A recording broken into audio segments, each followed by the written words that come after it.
Today,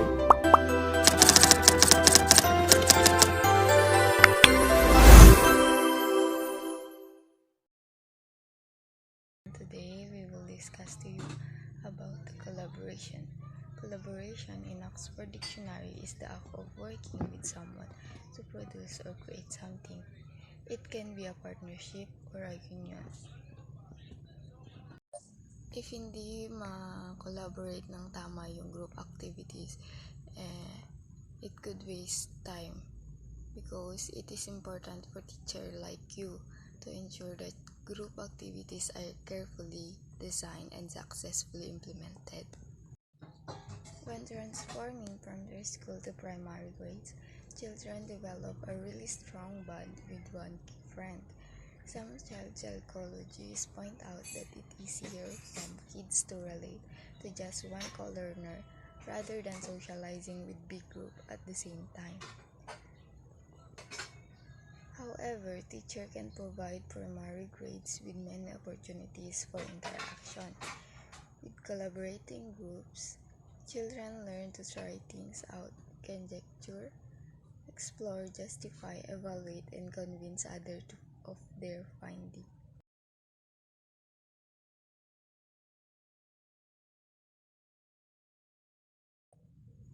Moving on Vygotsky's social learning theory. It is the zone of proximal development theory. According to Vygotsky, zone of proximal development is the distance between the actual development of level as determined by independent problem solving and the level of potential development as determined through problem solving under adult guidance in collaboration with more capable peers.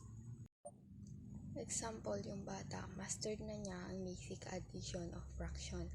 The basic subtraction may enter their zone of proximal development. They gain mastery of subtraction of fraction with assistance. Ang zone of proximal development ay it is between what the students can do without assistance and can't do. Kunyari sa ladder, yung first step doon is yung kaya niyang gawin without assistance. Yung second is kailangan na niya ng assistance para makapasok sa third step. I'm Joanna Rossi Pagigan, and I will be discussing the designing group activities. So, dito is kung ano yung activities or collaborative na ibibigay natin sa estudyante natin where our learners discover new insights by cooperatively working with other learners. So, dito is ito yung pag-exchange ideas ng ating mga bata sa groupmates nila or share their knowledge. And there are some tips about preparing, monitoring, and processing collaborative tasks in classrooms that will maximize your students' capacity to socialize and learn from with each other. So first is identify the instructional objectives. What does the activity aim to achieve? How will that objective be furthered by asking students to work in group? Are the objectives attainable within a given time frame? Dito is kung ano yung gagawin natin na activities, collaborative activities na ibibigay natin sa estudyante natin ay it should be matched to our objectives. Second is determine the group size. How many students will be assigned to each group? So dito naman is the size we choose will depend on the total number of the students in classroom. Third is decide how will you divide the class. Will you group them based on proximity? Will you group them according to their own preference? You might also want to randomly assign student to group by counting off and grouping them according to number. So, dito is kung paano natin sila i-divide katulad ng ginagawa natin ngayon na tayo yung pumipili sa ating groupmates or by alphabetical ba or by counting numbers. Hello everyone, I'm Jessica Matulin. I am going to continue the report about the designing group activities. So first one, bago ka pagbigay ng actual tasks or actual activities sa mga students mo, you need to give them first team building activity that will enhance their social skills and develop their relationship towards each other.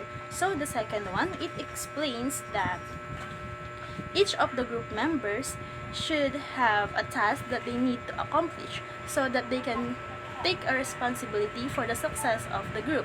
The third one is it explains that you should instruct them to have an agreement that is signed by each of the member, that it states the expectations towards each other, the values and behaviors that they need to avoid, uphold, and observe during the collaboration. So the last one is the most importantly is the reason for doing a collaboration should be clearly articulated to your students. So yung mga benefits and reasons ng kung bakit mo pinagawa yung collaborative activities na yon ay kailangan mong masabi sa mga students mo. Ayan. So, as a continuation sa report ni Miss Jessica Matulin, designing group activities. So, the next one is give instructions clearly. Giving instruction is not something that you take for granted. Giving a clear set of instruction contributes to the good performance of students in an activity. So, as a future teacher of elementary students, we need to give a clear instructions kasi bata yung mga tuturuan natin para maiwasan po nilang magkamali sa pinapagawa nating activities and also para hindi rin po waste of time. So, kailangan po clear ang ating instructions na ibibigay sa kanila.